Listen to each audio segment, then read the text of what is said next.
Hi, I am Dr. Pradeep Kumar N. I am a consultant plastic surgeon in Bangalore. Facial nerve is a very complex nerve and very useful nerve. It starts from the brain, comes underneath the ear, and it pierces the parotid gland to supply the whole face. All intricate movements of the face, like closing the eyes, lifting the eyelids, smiling in the face, all these things are due to facial nerve. This kind of facial nerve, sometimes it may get affected. It may be because of an infection, it may be because of a tumor, it may be because of a trauma.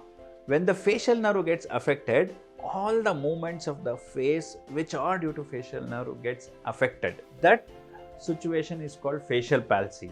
Few facial palsies are temporary, like infections, where it recovers back. Few facial palsies are permanent. If at all a tumor is involved or due to the trauma or iatrogenic injuries, those things doesn't recover back on its own. These kind of facial palsies will require surgical support so that patient can get back his movements of the face.